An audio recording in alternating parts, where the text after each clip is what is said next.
Good morning, everybody. Welcome to Coffee Hour with Paul. My name is Paul Abernathy, and I am your host. And welcome to 2026, the first coffee hour of the new year. And thanks for joining me here on Coffee Hour, taking the time out of your day to join me. As today, we're going to be looking at dissecting of questions, and we're going to look at a bad question, and we're going to look at some questions and kind of walk you through how to break down a question. Now, one of the things that I think it's the largest problem with people is on an exam, for example, and we teach this in our program, and it's very much a repetition thing where we're in our course and then we send you into the code book and we send you in. And the whole reason for that is just to get you more familiar with moving through the code book. I think that's the key reason that we do it. And so as you do that, you get much better at looking at a question and dissecting the most important parts of the question. And, I'm not going to lie, a lot of times people think that going to the index is the main thing that you do during an exam. And that's what you want to do is you want to try to learn as much as you can. That's why we created a structured program. But whoever you're using, Mike Holt has some great stuff as well. That works with exam prep. So the key focus here is whoever you go with, whoever questions you use. I want you to realize that, and I did a video on this, it's available on our YouTube channel. Not every question is going to be great. Not every question is going to be correct. In other words, when they're making questions, sometimes they may not be correct, but you still can get a lot out of the question. So that's what we're going to do today. We're going to kind of look at the question. And just so all the lawyers are in line, NFPA, I will be using link today. So go on and get your pens ready. Okay, I'm waiting. And so we are going to be looking at that. Today we'll be kind of working out of the 2026 NEC, although from time to time we will be jumping back into the 2023 and whatnot, and especially when we're answering any questions that people may have. And you're free to ask some questions. I'll try to get to them. If not, I will make sure that we do get to them in follow-up episodes. We're going to try to do Coffee Hour again every Wednesday. But again, I'm not going to commit to that. But I'll tell you, you'll get a notice or you'll see it ahead of time when we have a Coffee Hour if you'd like to join us. If not, that's okay too. That type of thing. So, all right. So let's look at a question and let's understand what we're doing here and what we're dissecting. That's the most important thing that we need to do. Oh, I should remind people that whether you're preparing for an electrical exam or you already are licensed, the process of being able to look at something and understand where it is in the code is not just for exams, it's for real world. So the ability to be able to find the answer, but the real thing is the accuracy of the answer. So I'm going to show, I have two videos that are out right now on our YouTube channel. So hopefully you'll check them out. They're going to be on YouTube for a limited time and then they get moved over to Fast Track's Tube. That's the whole deal there, is to launch them and then we'll move it over to exclusive for the Fast Track's Tube folks. But I show you a couple questions that are bad questions. Well, bad answers, wrong answers, that type of thing. So again, I encourage you, we'll probably touch on some of those today, but I encourage you to go watch those videos, that type of thing. Okay, so let's go on and get into look at some questions that we have. One of them to look at and see if we can't answer this question. Hold on for a second. Let's see here. Let's go right here to the lesson. Okay. These exam questions, because that's what we're talking about today, is the focus on exam questions. When you look at this question here, there's a couple ways that you could go with this. A lot of people may look at this one and say, okay, that it's 12,000 square foot apartment building. Okay, so it's an apartment building, so it has dwelling units, right? So you could go with conceivably say, well, it's a multifamily dwelling, right? Apartment complex, right? So you could look at it from this perspective right here. as a dwelling unit. Here it says 1 family, 2 family, and multifamily dwellings. And it's 2 VA per square foot. So you could do, since it's 2, you could be 12,000 times 2. So it'd be 24,000, right? And you go down, and then you get in here to the non-lighting, right? And it says that the unit load of not less than that specified in the table for non-dwelling occupancies and the floor area determined by 120.5C shall be used to calculate the minimum lighting load. Okay, so when we look down here, and I'll bring this back open, we'll expand it. So you get back down here, and if you argued that this here would fall under a non-dwelling occupancy, which, again, I would say that this is going to fall more under the dwelling occupancy. And if the question had stated more about the common area or something like that, then I might state otherwise. But we're doing the lighting load for the entire building. It didn't ask about the individual unit. Okay, so it is an apartment complex. So we're not going to assume it's anything other than that. Now, if you go into here, you'll see, let's see here. All right here. So we look at this one and we go, okay. Hotels and motels or apartment houses without provisions for cooking. Okay. So this is a process of elimination. This is the reason I wanted to bring these questions up today. So this is a little convoluted here. But the reason I bring this question up is when you're stuck in a situation where you're looking at this going, okay, do I use the 1.7 or do I use the 2? Well, here's how you can distinguish this. And this is the reason I'm doing this. And I'm going to show you a couple bad questions, but that's why I'm showing you this. I have to assume here that I'm going to use the 2 VA under the new code for the general lighting. Why? Well, the reason is because I know that these apartment buildings are going to have cooking. They're apartments.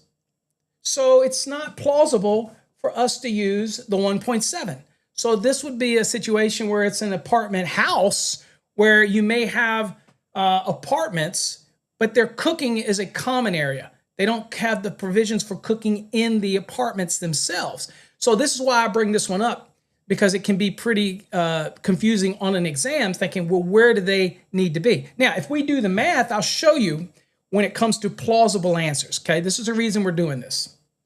And that's the reason I showed you all that stuff, is let's do this. So if we use the 1.7, then we go 1.7 times 12,000, okay? That is 20,040. Well, that's a hard number right there, right? And we know that the 120.42a already includes continuous loads if it was for the lighting for the common areas. You get me? So that can't be the answer. So when you're doing plausibility of a question, the only answer that can be here is like, okay, well, the lighting load is going to be 2 VA per square foot under the 2026 edition. So the answer to this question should be 24,000. And that's the answer, okay? Now, this is a great example of looking at it and saying, okay, is this something that I would fall under the non-dwelling as the common area of an apartment? No, because this is an apartment building. The apartment house, I want you to think of more of where you might have sleeping units like a motel or a hotel, right? But they don't have the provisions for cooking. There may be a common cooking area. Then you have that. However, the general lighting here, we have to treat this like a dwelling unit because of how the question is asked. Now, could the question get convoluted and ask a whole bunch of other things? Absolutely. And this could be twisted into many different ways to ask this question. But I wanted to make sure that you broke that down. Now, let's go back and look at question. Now, this is a question that I used in the exam in one of the videos that I did. Okay, so we're going to go look and show you how this can be kind of messed up. Hold on for a second. Let me find that question and show you how it can screw you over. All right, now this is a good example of a well-written question, but quickly screw you over.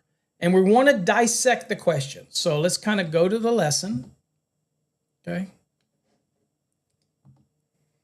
Okay. So in this question, It's, what we're dealing with is a box fill question. And so the question looks good. Look, it's formatted okay. You've got 210 THHNs that are passing through. You got 416 THHN conductors. And by the way, the code does allow 16 gauge nil for building wire. It would be 16 gauge copper. None of us are going to make it. But 14 gauge copper clad aluminum is in the code. But it doesn't matter because it did not say that these 16 gauges were fixture wire. So I'm not going to take them as fixture wire because you're all familiar with the exception that's in there. If you have no more than 4 fixture wires that are smaller than 14 gauge, then they don't have to be counted if they're coming from the luminaire, right?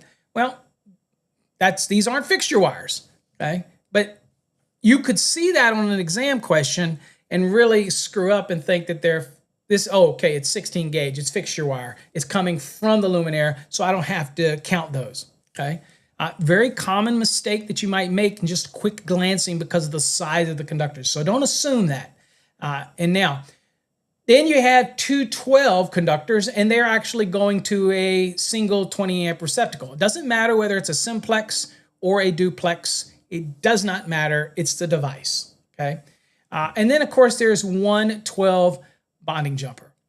Now, I have seen many people get this one confused because they see that 12 bonding jumper and they think that's the equipment grounding conductor. I do not immediately assume in this question that would be an equipment grounding conductor. That would be from my perspective, that is a jumper from the metal box over to the device. That's why they call it a bonding jumper. Since this is conductors THHN, different sizes passing through, tells me this is a raceway setup that they're passing through. I'm not going to assume anything, right?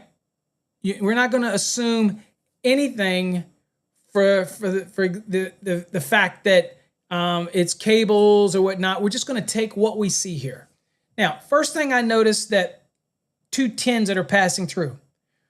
Dissection of the question. First of all, it didn't talk about a loop and it didn't talk about the length because y'all know that in 314.16, it talks about for the conductors, it says, look, if they're over 12 inches or there's a loop on it, then it's going to be a double volume, okay? Because basically you could cut it and have 2 conductors, right? And so you got to account for it, but it's a loop. Well, it doesn't say it's a loop. It's just passing straight through. So each one of those 210s is a volume, okay? Next, these 416s. Doesn't say they're fixture wire. So they're very much part and covered in 314.16b. So they've got a volume that we have to be aware of, right? Okay. They're spliced in the box, so we have to take up for that. Next, we have 212s terminating on the device, okay? So they're coming in the raceway and they're terminating on the device. Okay, well, they have a volume. Each one of those 12s is 2.25 cubic inches. Okay, we find that in 314.16b, right? And we're going to look at that. And then, because I want to show you, today's purpose is to show you how some questions can be misleading and that you have to take the time to focus. Now, I get a lot of people that'll call me and say, look, I failed the exam by 1 question, right? And this may be the one that you failed. Although I'll tell you, if you failed by 1 question, you really failed by a lot more than that because you have a lot more leeway. So don't dwell on it. Don't get upset and flustered with it. It's just get right back in the saddle. You'll pass it. Okay? That type of thing. All right. So we've got the device. That's a double volume. Okay? And also, I teach people all the time, when you hear the code talk about single volume or double volume, when you're doing conductor counts, remember, a single volume is equal to 1 conductor count. A double volume is equal to 2 conductor counts. So whatever the largest conductor going to that device, in this case a 12, it would be, if it's a double volume, it'd be 2.25 times 2, right? That's the double volume. That throws people for some reason. When they see the double and then they say, well, why are you counting conductors when it's all about volume? It depends on what question you're being asked. Are you being asked how many conductors? And we're going to show you that one. It's the same one I use in the example, but we're going to show you how that can throw you off as well. All right. So in here, how many so first of all, we have the tens. So what is the cubic inch of 10 gauge? Okay. All right. So we're going to go to the code and see what that is. So if we go to the code, let's break this down. Let's go to 314.16, and we're back in the 2026 for those that ask. Okay, we're back in the 2026 edition. So we'll go to 314. That did not change for the 2026. You'd be happy to know. All right, so here we go. So here we're at 314.16. Okay. So what we're going to be doing is going down and we're going to right here, B, box fill. Now for conductors, each conductor originates outside of the box. So that means that it's conductors that are coming into the box, not those that start from in the box. It's those that are coming into the box. That's why we're not going to use that bonding jumper as a volume. Even though it's in the box, it originated in the box. It didn't originate outside of the box, okay? All right, so there we go. Now here's those loops. So each loop of coil of unbroken conductor not less than twice the minimum length, and the minimum length is 6 inches, okay, of a conductor, that much in a box. So again, if it is going to be, it can't be less than that. So if it is 12 inches and it's a loop, then it's a double volume. And that's what you hear us see here. It says it shall be counted twice, okay? So instead of it being that loop of 10 that goes straight through, or the 10s that go straight through, each one of those is just the one conductor. But if it had been 12 inches of loop, then each one of those would have been double volume, or considered 2 conductors each when it comes to doing the math, okay? Why? Because you technically could cut it, and there you have 2 free conductors, so then you have 4 conductors rather than 2 just passing through. Makes sense? Okay, so there's that. Now down here we can see the cubic inch of that. So here's your 10s, and that's 2.50 is the cubic inch, okay, for that, all right? So the next one was, that we had in the question was, they're passing through, so that's just 2, okay? And so the next one is the 4/16. Okay, well, the one thing we want to look at is right here. Now, see this exception, and this is going to throws a lot of people, okay? This exception, when we're talking about fixture wire, smaller than 14. So, funny little thing, if it had been 14 and it had a said fixture wire, then we would have still had to count it in the box fill. Why? Because the code says smaller than 14. So it'd have to be either a 16 or an 18. But in this case, in the question, it didn't call them fixture wire, right? So because it didn't call them fixture wire, they count, right? So because they count, then we have a volume, all right? So we'll go back to here and we'll get the volume for the 16s. So here's your 16 right here, and the volume is 1.75, and there is 4 of them, right? So you do 1.75 times 4, and that's going to give you the value. Now also remember, you should always be writing these things down. So again, it's just part of getting us in your habit of jotting things down. If you're taking an exam, you have scratch paper. In Texas, I think they give you a dry erase pen, and you can wipe it away, or that type of thing. But again, you should get scratch paper. You should be able to make all these things so that it's right in front of you, especially focusing all the key things. For example, when I'm writing things down, I'm writing them down. For example, I'm going to put down, I had 210 AWG. I had 4/16s.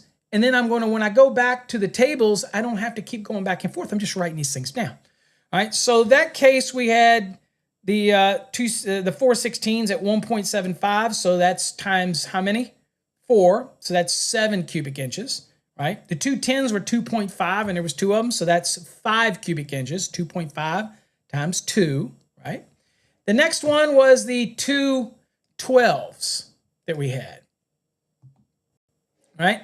So that's this, the 212s. And they terminate onto the device, but we still have the 212s coming in, okay? So we saw that what is the cubic inch volume for the 212s? All right, well, that's easy. Let's go back to the code. Here's the 12. So that is 2.25. We write that down. There's two of them. So 2.25 times 2 is 4.50 cubic inch for those two 12 conductors. Now we've got that device, right? Now all this is to show you why a question can be wrong and an answer, and you don't, and why we want you to reach out, okay? And that's why we're doing it this way in the new 2026 edition of the exam prep questions. Okay, so we have the device. So now the device is a double volume, right? Where does that say that in the code? All right, well, that says that right here. Here's the device, right? It says for each yoke or strap containing one or more devices, a double volume allowance in accordance with 314.16b4 shall be made for each yoke or strap based on the largest conductor connected to the device. Well, these 12s are connected to that device, so we're going to use the 12 for that double volume. And remember what I said? Double volume is just a fancy way of saying 2, okay? And the volume is based on the largest conductor to the device, so that's a 12. So 2.25 times 2, that gives us 4.50 for that device, okay? Now, that's it when it comes to all of those aspects of it. This right here, this 112 bonding jumper, it didn't say it's an equipment ground, didn't say any of that. If it was an equipment ground, we could have up to 4 of them, and it would still be counted as only one conductor based on the largest equipment ground in there. But that's not what this is. Okay, for example, this could be simply EMT, and they're being pulled into EMT. So the EMT is being used as an equipment ground, and we just have a bonding jumper over to the device or whatnot. Okay, so and maybe it's not a self-grounding device. So this is where you can go down that rabbit hole and assume that this is an equipment grounding conductor and it has to have at least one volume count, okay, or one conductor. But that's not what the question says here. Now I'm going to show you this. Now, check this out. So let's add all those up. You got your calculators handy? All right, so we had a 5.00, a 7.00, and two 4.500. So let's add those up. So I've got 5.00 plus 7.00 plus 4.50 plus 4.50. That is 21 cubic inches of volume that's taken up by the device and the conductors in this box. Okay? Now, let me ask you guys, what do you think the answer should be on this question? Because it just wants to know what the minimum volume is necessary. Okay? So Josh got 21. That's absolutely right. Okay? So Josh, which do you think is the best answer here? Remember, we're always choosing the best possible answer. Okay? I'm doing this for a reason, to show you how database questions can be wrong, but the reason that I took all this time to explain it is because you learn something in the process, okay? How to look up. So even if you argue like, wow, the question's wrong, it sucks. No. Questions, whether they're, whoever provides the questions can be very beneficial whether the answer is right or wrong, okay? Now, Josh says 22, I believe, because 22 is small. But Josh, look at all your options on the screen. See, this is a classic example of how you would have answered 22 right away, right? And without looking at all of them, then it can cost you something, okay? So that's the whole purpose of why I want to do this, because this is how quickly it can happen. Plus, people can get in a false sense of acceptance, right? So, for example, I'm going to choose 21.75 because to me, that is the best answer. That is the minimum volume is 21.75 because we have a needed volume of at least 21. So I'm going to choose 21.75. Now watch. Hold on, let me get my screen sounds ready. Right? It's going to say it's 22. But the answer is 21.75, purely based on how the question is written. Now, some people might say, well, the reason they got the 22 is because they didn't pay attention to their question and they did one volume for the 12. Well, that doesn't even make sense, because if I did that, I would take that 21 that Josh added up, that we added up, 21, and then we would take the single volume for that 12. If it was an equipment ground, then that would be 2.25. So it'd be 21 plus 2.25, and that would be 23.25. None of the answers here would work with that. So we know that that can't be it. So the whole point here is to be very careful when you're looking at questions. Really take your time, and this is where I see the vast majority of people fail, is they don't take their time on a question, okay? And that's something that that routinely I probably get questions every day on that when you're preparing for an exam, okay? All right, makes sense? Okay, let's go to another one, okay? Now, this next one is another box fill, but it's so important that I use it in my videos. So again, if you watch those videos, this is redundant and you already know where I'm going, right? But I'm using it today to show you how important it is to really pay attention to the question. And when you're in our program, I want you, and this is the reason why in the 2026 edition, you don't have the answers on the screen. Because if Josh, you had done that and then you argued it, you would send it in and then I would be able to explain it. Now, again, this sounds like more work for me, and it is, but I want to be able to explain stuff to people, because I feel that social media and the people that are putting social media out are candy coating things. They're not going into the depth. Yes, I'm long-winded, but I think at the end of the day, you get the most out of it. Okay, and my type of teaching is not going to be for everybody. And trust me, I have my haters out there, right? I have people even doing podcasts now that are afraid to even say my name because they learned a lot from me. They actually called me all the time to help them out, but they're afraid to mention my name in their podcasts because they don't want to give our products or our stuff any publicity, but they'll mention everybody else. That's kind of petty, but it is what it is, and I'm okay with it, okay? All right. So again, the reason that we're not, and Josh, you hit it, the reason we're not going to give you the answers is because we want to have more engagement. So you're not just buying a database from us. You're not just doing that. We want to engage with you.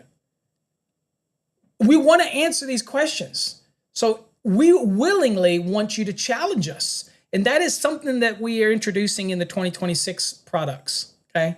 And yeah, it's more work, but you know, whatever. Okay, let's see here. What do we got over here? I don't know. I don't really watch TikTok stuff anymore. So, okay, let's look at another question real quick. All right, so this one, you have to be very careful with this one too.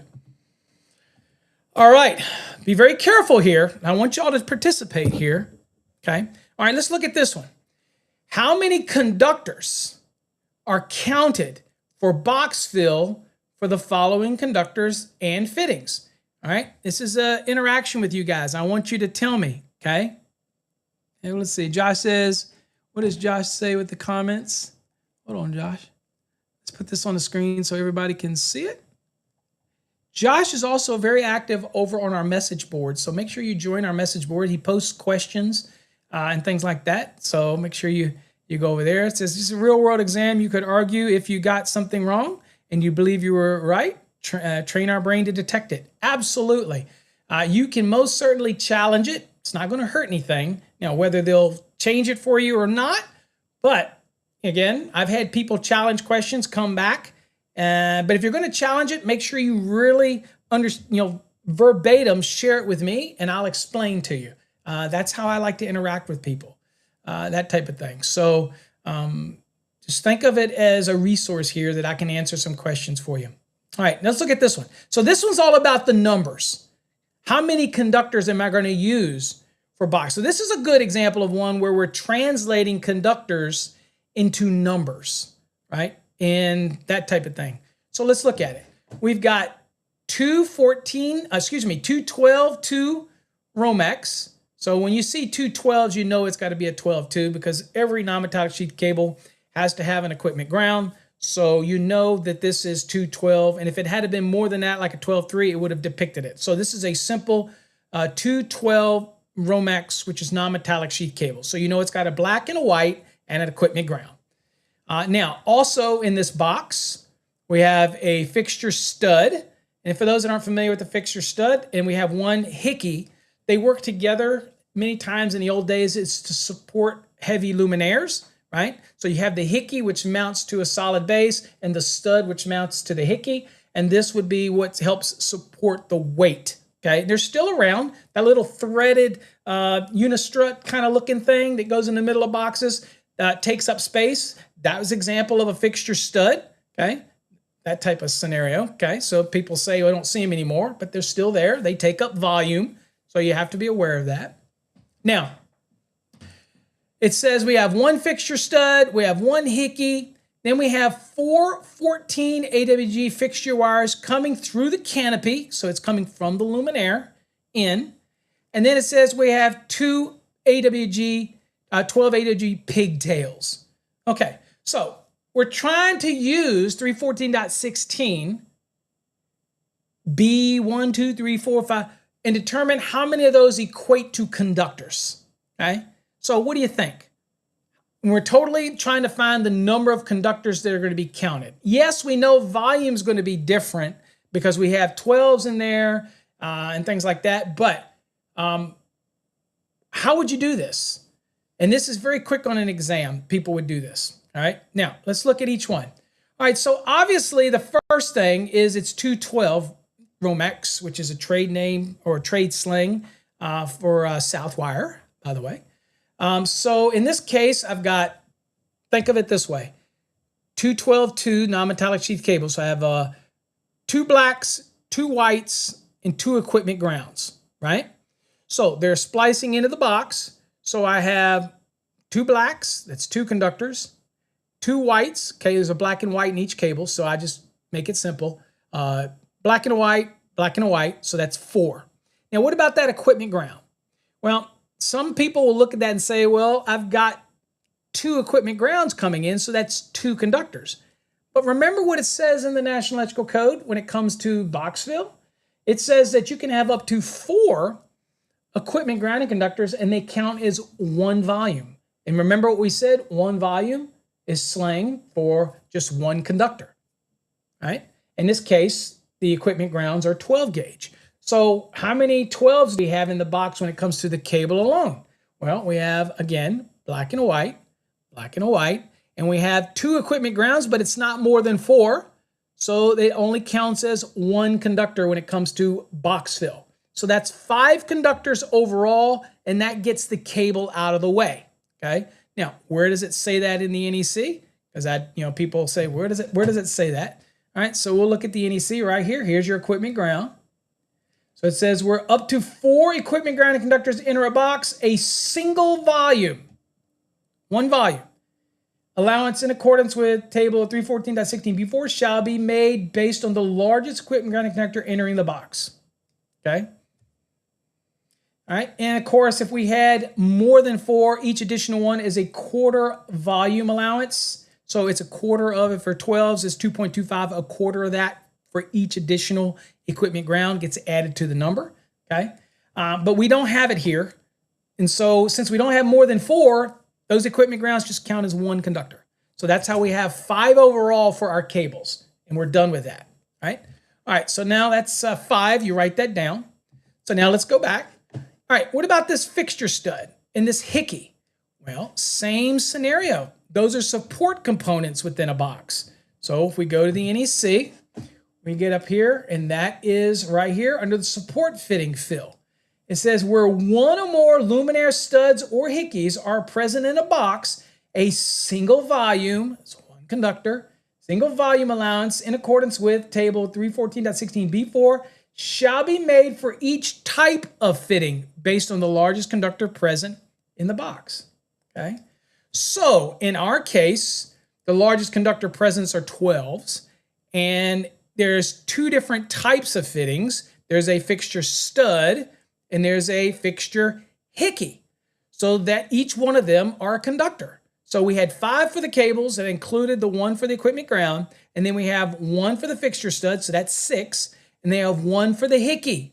That's 7. Okay. Now, many people will look at this and choose the 7, right? Because they'll get right here and they'll look in this and say, oh, the code has an exception for fixture wires.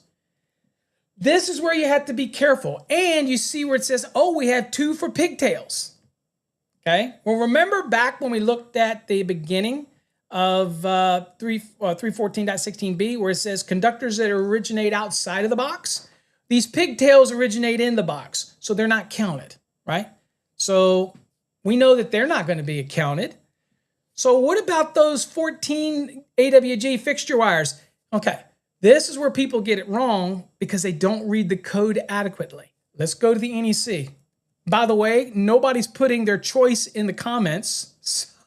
So either they're afraid to get it wrong or you just don't, but it's okay to get it wrong here. That's why we're here, okay? But again, we're just showing you how questions can mislead you, okay? All right, so his answer would be 13. Josh says 13, okay? All right, so let's go back and look. Let's go to the code. Where are we at here? Oh, got to go to the NEC. Sorry about that. All right, so there we go to there.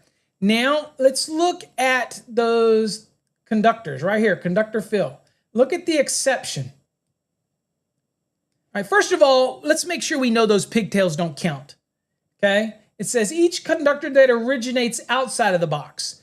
Those pigtails originate in the box, so they're not counted, so they're off the table, all right? Next, let's go down into this exception. Now, here's where you got to be careful. And so far, I believe we only have one person that's right. All right, it says an equipment grounding conductor or conductors or not over 4 fixture wires smaller than 14. Smaller than 14. Our fixture wires are 14. They're not smaller than 14. They're not a 16 gauge. They're not an 18 gauge. So guess what? They get counted in the calculation. So remember, we had 5 for the cables. Then we had 6 for the stud, 7 for the hickey. Well, since we can't ignore those 4 14 fixture wires, they take up volume. So what do we got? Okay, we had 7, 8, 9, 10, 11. 11 is the accurate answer. So we go back to the lesson, but watch this. 7 is marked as the correct answer. The real answer here is 11. Now, this can be changed. If this had been 16 gauge, this had been 18 gauge, whatnot, then 7 would be accurate, but it is not accurate. Again, why you don't have the answers here? Because I fully believe that, and it took some coding to get that out, I fully believe that the answer they would have given would have been the exception, and that would have been extremely misleading. So I want students to challenge every question in here. So if you're investing in our database, I want you to challenge, okay? But make sure you can have a foundation for your challenge. And don't go asking us every question, okay? If you really die hard think it's wrong, and it's not just us, okay? We encourage a lot of people that have databases from other people, other databases, other questions you get online. If you want us to look at that question for you, you can use the Let's Ask Paul feature directly from our website, fasttracksystem.com. But make sure you give us the question and all the answers. And then give us the choice you made and give us the answer that they gave. And we will break it down for you to show you why they're right or why they're wrong. There's nobody else out there doing that. I'm willing to do that for you because I really want you to walk away learning the NEC. All right, folks. Hopefully you got something out of this coffee hour. We'll see you next week. And we'll have another topic. You'll know a day ahead of time what the topic's going to be. That's our commitment, not last minute. We'll post it so you'll see it on our social channels, and you'll know what the topic is. So I encourage you to join us each week. And we may miss a week in there, is what it is. But we encourage you to join us and share the podcast again. It's still Coffee Hour. You still can watch it on Fast Track's Tube. Still can watch it on our social platforms and all that kind of stuff. So until next time, folks, stay safe. God bless, and I appreciate you. Until next time, peace.